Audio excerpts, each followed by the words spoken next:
Hi, welcome to the third week of the Virtual Forum series on climate adaptation in megacities. We have the topics today for on water and coastal resilience, and we will have two presentations. The first presentation, we're glad to have Mr. Dixon Choi, and he's currently a senior engineer from the Civil Engineering and Development Department, the Hong Kong SAR government. His topic is on the strategy for enhancing coastal infrastructure resilience. And second topic, we will glad to have engineer Christine Zhang, and she is currently a senior engineer resources planning from the Water Supplies Department of the Hong Kong SAR government. Her topic is on water resource management. So let's learn from them.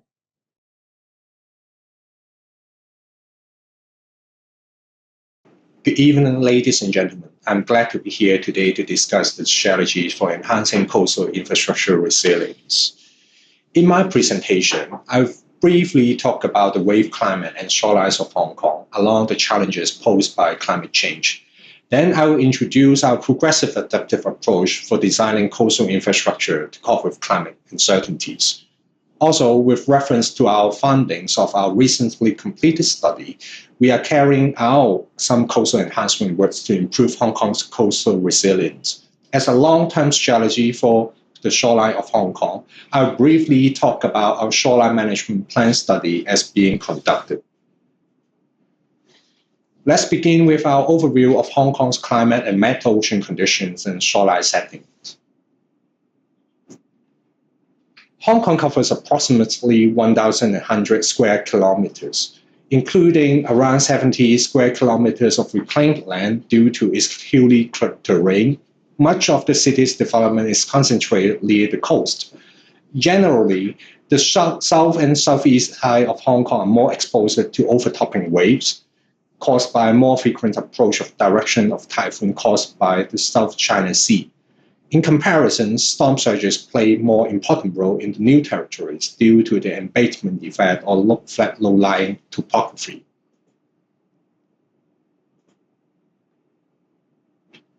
With a coastline spanning over 1,000 kilometers, including both man-made and natural shorelines, Hong Kong has one of the longest coastlines among major cities in Southeast Asia.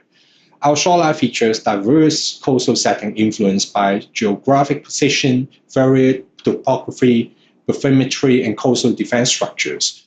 Consequently, different coastal areas face varying degrees of hazard during extreme weather events and due to climate change. Hong Kong's geographical position makes it susceptible to adverse weather-related threats, such as tropical cyclones, overtopping waves, and storm surges. Low-lying coastal areas exposed to strong wind are particularly vulnerable to those impacts, leading to potential damage to seaside facilities. During a normal day, Hong Kong experiences regular tidal fluctuation. As a coastal city, Hong Kong witnesses a rise and fall of sea levels, known as high tide and low tides, occurring twice a day. However, when a tropical cyclone approaches, the low atmospheric pressure associated with tropical cyclones causes the sea level to rise. Additionally, the powerful winds generated by these cyclones can push large amounts of water towards the coast, exacerbating the increase in sea levels. The additional challenge of sea level rise due to climate change presents a significant threat to our coastal regions. Over the past century, rising temperature has led to the melting of ice cap, expanding seawater, and increasing global sea levels. This exacerbates the impact of storm surges during extreme weather events. Let's take a moment to rewind back to 2018, when Hong Kong experiences the devastating impact of Super Typhoon Mangkhut. This powerful typhoon brought with its destructive damage to several coastal areas, including Zhangguanou and Sai Kung. Chanquinol faced the full force of storm impacts. The coastal region endured the onslaught of storm surges and powerful waves, resulting in flooding and infrastructure damage, including railings and paving blocks. Another notable incident occurred at Cyclone Sewage Treatment Works, where a section of vertical seawall collapsed, necessitating the emergency repair and strengthening works. The damages incurred in these areas underscore the urgent need for improved resilience and preparedness measures to mitigate the impact of future events. The works in Cyclone Sewage Treatment Works include the replacement of larger rock armor units and the erection of about 1.5 meter high wave wall. The new wave wall can help preventing seawater influx into the sewage treatment plant during typhoon, while the reinforced seawall can withstand huge waves. We also built a new wave wall along Chanquinol waterfront park, which was left badly damaged by the typhoon. The wave wall can alleviate the impact on onshore residents and facilities by overtopping waves generated by the typhoon. One of the biggest challenges from climate change is its uncertainty, in particular in the long-term running. To address this, we adopt a progressive adaptive approach, allowing flexibility in design to adapt different scenarios. While climate change has been established among the scientific community to be occurring and the trends are upward, there is significant uncertainty about the magnitude of future climate change impact, particularly towards the end of the century and beyond, due to uncertain future greenhouse gas emissions. Depending on climate action taken by the global countries to reduce greenhouse gas emissions, development of climate change effects may follow different possible pathways in long-term future. So, how do we address climate development? With reference to the IPCC AR6 and relevant studies, we update our Portworx design manual with the latest climate change parameters in 2022 and 2023.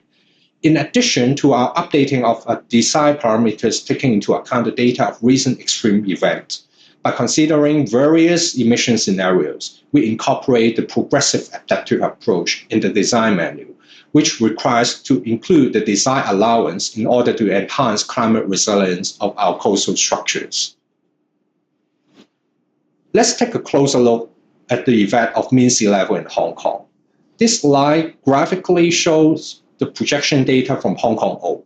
Here we compare two different greenhouse gas emission scenarios, the intermediate and very high emission scenario in blue and red line respectively.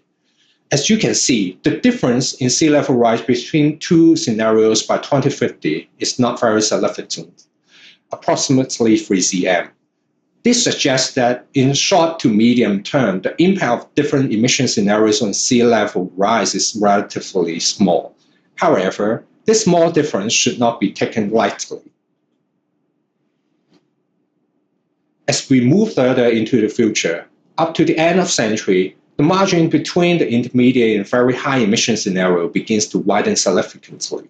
This widening is due to increasing uncertainties and compounding effect of climate change over time. By the end of the century, by looking at the median values, the sea level rise under the very high emission scenario could reach up to 0.78 meters, compared to 0.56 meter under intermediate scenarios. As you can see, the difference in sea level rise alone is about 0.22 meters, but we must also consider the effect during extreme events, such as storm surges. For instance, by averaging the prediction in 7 tide gauge stations in Hong Kong, storm surge with a 100-year return period could add another 0.22 meter to sea levels under intermediate emission scenario.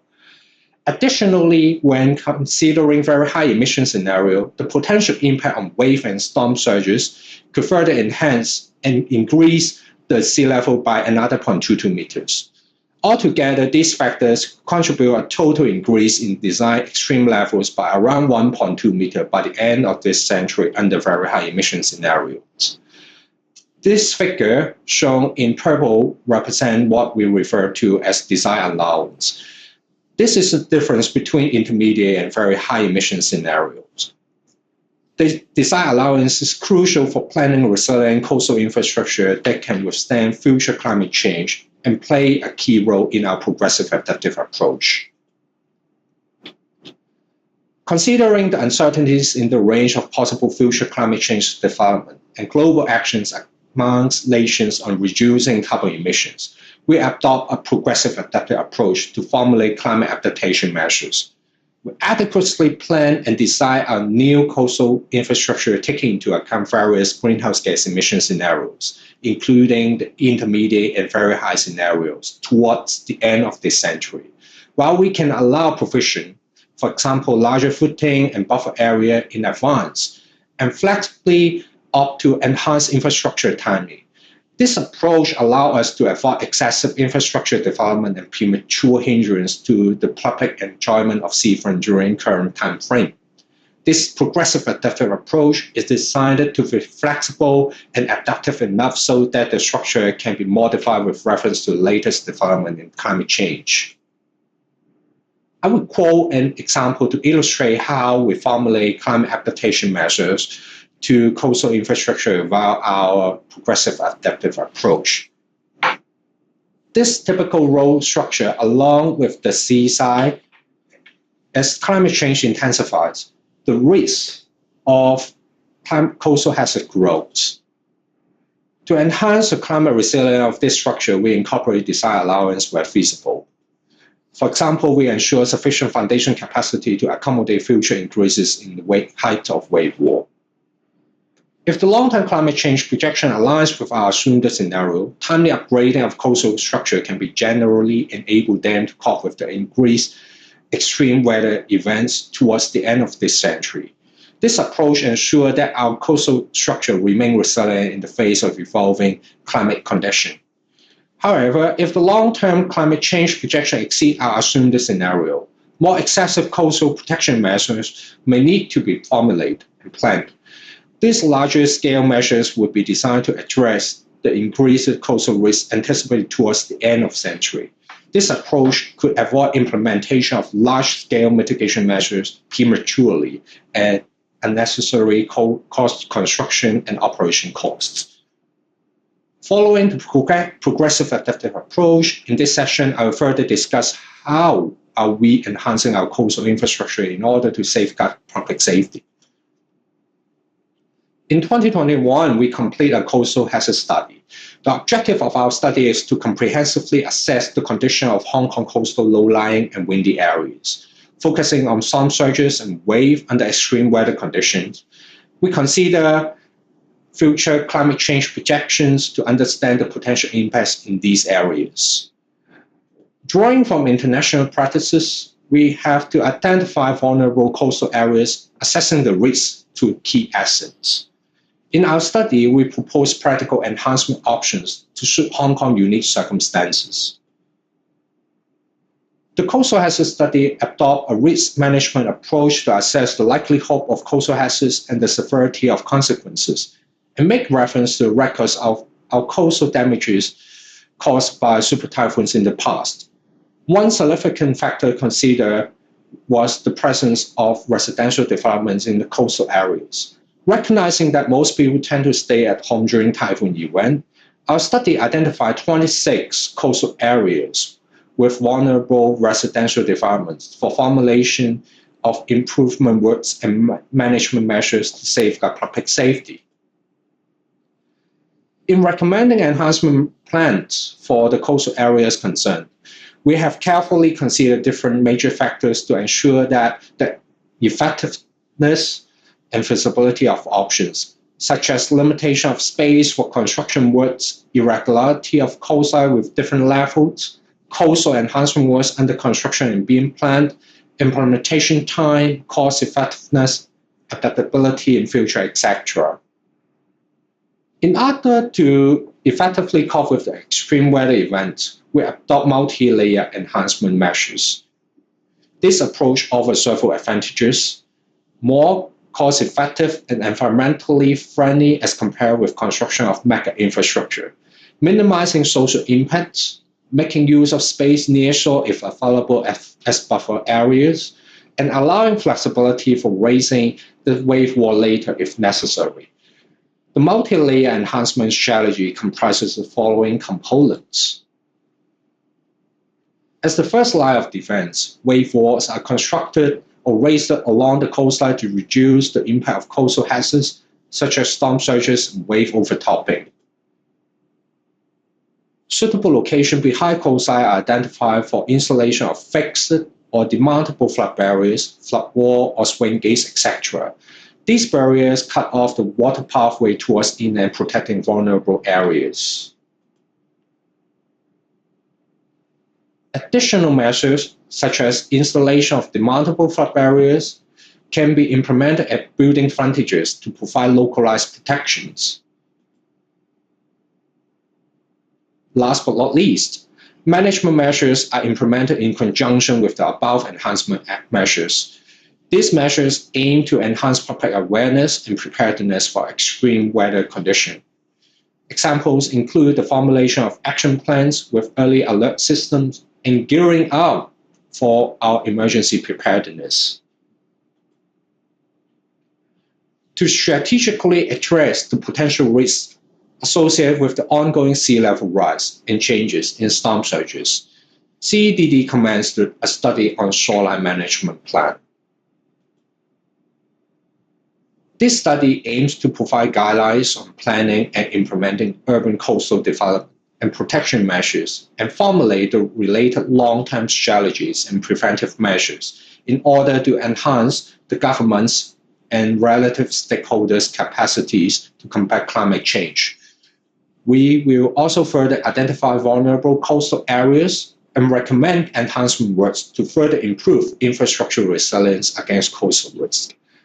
It is expected that the study will be completed by the end of this year.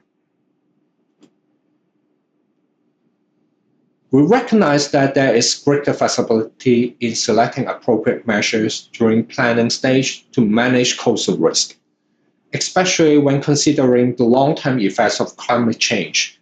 In comparison, when dealing with existing structures, coastal enhancement measures are often limited by social impacts, operational requirements, technical or site constraints, and feasibility of upgrading the structures. Therefore, we are preparing to introduce the shoreline management section in the Hong Kong Planning and Standard Guidelines, as well as a more detailed guideline in our Portworth Design Manual. These resources will help the project proponents systematically consider and assess risks from the planning stage, particularly for major development and redevelopment projects.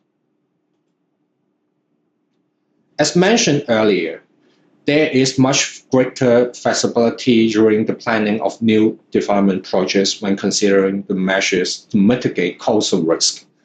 There are three fundamental design approaches. Let's begin with the avoid approach. This strategy is particularly relevant in high-risk regions prone to severe coastal flooding. The guidelines suggest that by steering away the development from these high-risk zones, we can significantly reduce the potential for damage and loss of life. This may involve gradual rise in formation level and setting the development setbacks or creating buffer zones. Another extreme is to protect against the risk so that the development is resilient enough to move closer to a shoreline. The protect approach is involving implementing measures to defend coastal areas from natural hazards, apart from raising the formation level and elevating the building levels. These practices can include having wave return walls to deflect the force of incoming wave, hard paving behind using the durable surfaces to withstand damage from potential wave overtopping. In between these two approaches, we can accommodate the risk. Instead of resisting natural forces, we adapt to them. The accommodate strategy is about designing the buildings and infrastructure that can coexist with the coastal environment. In addition to raising the formation level, this could include elevating structures to mitigate the flooding risk. With reference to experiences both locally and from other areas, we recommend utilizing ARM measures to mitigate the identified risks. A stands for adaptations. These measures involve establishing or improving infrastructures, such as construction of fixed wave wall and flood barriers. R is the resilient measure. It focuses on creating coastal buffer zones and utilizing nearshore spaces to their fullest potential during extreme weather events. This may include constructing demountable flood barriers in suitable locations to provide temporary protections against flooding. M stands for management. It aims to increase the public awareness of extreme weather events and strengthening preparedness. This may involve developing warning systems, emergency response plans, and other actions to enhance the community ability to manage and respond to extreme events effectively. These measures could be adopted in combination to suit the actual site condition or constraints, taking into account the following considerations, such as we can effectively mitigate the risk associated with the coastal hazard. There are many different kinds of measures under ARM, and we intend to briefly introduce some of the examples in our guidelines. This can serve as an easy reference to allow project proponents to consider the most suitable combination of theirs to suit their specific site and operational need.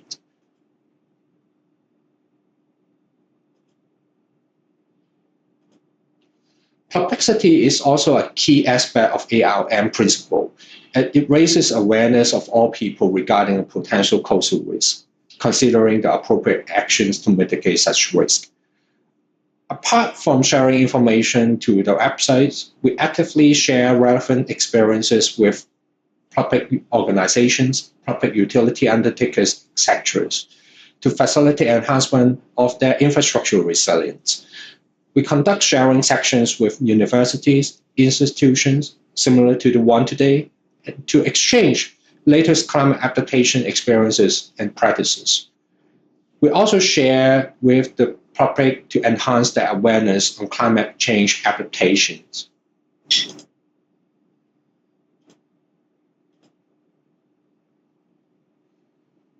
To further enhance our efficiency and quality of our works, as well as to cope with the growing risks from climate change that may require more ad hoc inspection following extreme weather events, we need innovative ideas. To this end, we adopt innovative surveying and inspection equipment, such as sonar, sensors, and drones, to improve our efficiency and obtain accurate data for various marine structures. While we are responsible for the maintenance of large amount of marine facilities, we are adopting an integrated asset management tool for centralized coordination of data, such as SB records, inspection reports, and maintenance logs. We are also progressing towards transforming the drawings into BIM to facilitate visualization and the management of big data. Additionally, we are studying the adoption of new construction material, such as GFRP rebar for marine structure, to enhance their durability against marine climates. Furthermore, we are advocating the use of eco-shorelines to enhance the biodiversity of shorelines in Hong Kong. This concept will also be widely adopted in the upcoming major development projects. In gist, we are moving forward in dealing with the coastal risks in Hong Kong. It is crucial to continuously monitor and review climate change patterns, implement enhancement measures promptly to mitigate potential damages, collaborate among stakeholders to pool resources and share knowledge, and to enhance public awareness and educate on coastal risks and shoreline management. And this is all for my presentation, and thank you very much.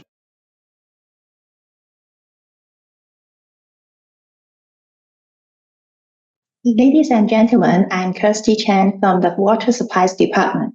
It is a great pleasure for me to present the latest development of water resources management in Hong Kong and share with you our efforts in achieving sustainability and enhancing water resilience in Hong Kong in face of various challenges.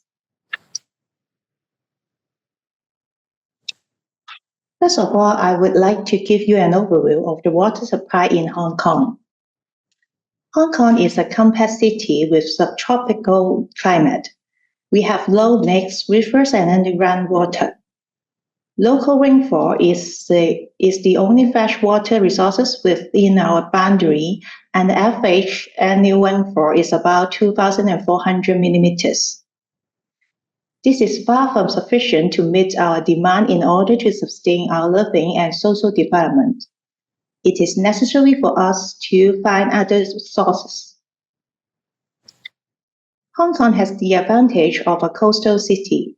We have been utilizing seawater as alternative water resources for toilet flushing for about 70 years, so that we can source less freshwater to meet the daily demand. Water security is the major objective of our water supply. It is our unfailing mission to provide reliable and quality water supply to the public with the large portfolio of waterworks facilities every day. Due to insufficient and unreliable local rainfall, we have imported water from Dongjiang in mainland China since 1960s. Nowadays, the Dongjiang water accounts for about 70% to 80% of freshwater consumption, while the local use accounts for the remaining 20% to 30% of the freshwater consumption. With the three water sources of local use, Dongjiang water and seawater for flushing, Hong Kong has been enjoying a reliable water supply for a long time. However, we are facing contemporary challenges ahead to water reliability and sustainability. Beyond doubt, climate change is the imminent global challenge that will impact on the water supply. Increasing water demand due to continuous social development poses another challenge. Climate change increased variability in year-on-year rainfall and caused the frequent and severe drought threatening the water sustainability. As for the future demand growth, our government is taking forward a host of infrastructure projects to improve people's livelihood and spur economic growth. The northern metropolis and the Gaoyizhou artificial islands are the two major strategic growth areas in Hong Kong in the coming decades. The increasing economic activities and population growth will generate higher water demand. In face of the mentioned challenges, we need to devise a holistic and strategic approach for sustainable management of our water resources in the long run. Since the launching of the Total Water Management Strategy in 2008, we updated it in 2019, which guides us to achieve a goal of water security. The strategy puts emphasis on containing freshwater demand growth and building resilience in water supply with diversified water resources to cope with the extreme effects of climate change. To suppress the demand, one of the major initiatives is to enhance promotion of water conservation. We are engaging the public in driving for water conservation and formulate policies in promoting the use of high efficiency water devices. We have been making soft and sustained efforts in raising public awareness on water conservation through public education and public activities. We launched the water efficiency labeling schemes for water using devices, to promote the use of high water efficient devices and planned to implement advanced metering infrastructure to drive for water conservation. We are even installing flow controllers at taps and shower heads of households to help reduce the freshwater consumption. For high water consumption industry, including catering and hotel sectors, we have been promoting the best practice guideline on water usage in order to reduce their water consumption.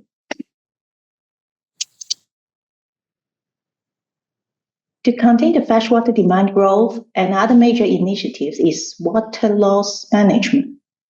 Upon completion of a citywide water main replacement and rehabilitation program in 2000, the leakage rate of government main water mains has been substantially reduced from 25% to 15% in 2015.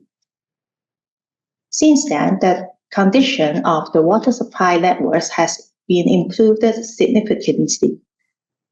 Therefore, we have shifted our focus on implementing a width-based water main access management strategy to maintain the healthiness of the water supply networks and reduce the width of water main bursts or leaks. Under our width-based water main access management improvement program, the water mains will be prioritized for replacement according to their failure risk, taking into account their ages and materials, failure records, surrounding environment, and failure consequence, etc. Priorities will be given to high-risk water mains for improvement works, including replacement or rehabilitation to reduce the risk of main bursts or leaks. On the other hand, we are establishing a water intelligence network, namely WIN.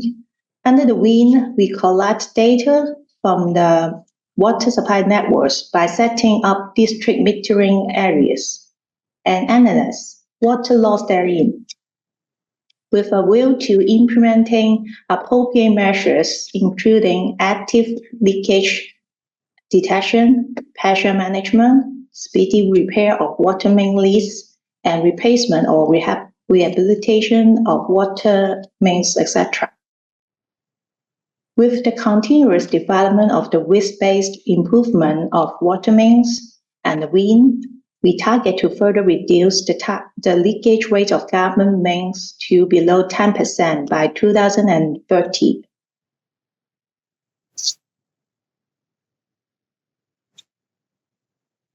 Besides potable uses, flushing water is a key use of our daily supply. To reduce freshwater demand for flushing, we are driving hard to expand the use of lower water, namely seawater and recycled water. Hong Kong is one of the few places extensively applying seawater for flushing. The current seawater supply has covered about 85% of the population. The use of such a sustainable resources play an important role in Hong Kong's water management. We will continue to extend the use of seawater for flushing, which can reduce freshwater demand with the benefits of lower energy consumption and reduced carbon emissions. Currently, the seawater supply network to Tung Chung New Town and its extension is a major expansion in recent years. It is under construction and will be commissioned from early 2025 onwards. Other than seawater, recycled water is another form of water resources suitable for non-potable uses. Since some of the inland areas are distant from the seafront, seawater supply is not cost-effective in these areas. We have been actively promoting the use of recycled water for flushing and other non-potable purposes, such as landscape irrigation and street cleansing, etc., in these inland areas. and other new development areas to contain the freshwater demand. Currently, a number of infrastructure projects are being implemented for supplying recycled water. The Shep-Wu-Hui water reclamation plant was commissioned in March this year and started supplying the reclaimed water to Shanshui and Fenlan for fishing and other non-potable uses in phases. We will further extend the supply of reclaimed water to Kutong North and Fenlan North new development areas, in accordance with their development programs. The Anderson Road greywater treatment plant at the development of Anderson Road quarry site is now under construction. The plant will supply treated greywater for flushing and other non-potable uses within the area, and is anticipated for commissioning in phases, starting from the end of this year to tie in with the progress of its development and population intake.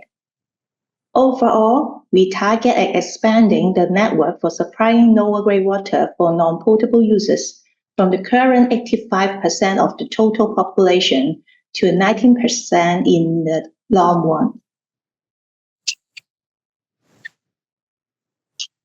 In building resilience in freshwater supply, the first stage of Zhangguan Old desalination plant was commissioned in December 2023 to cope with the climate change impact.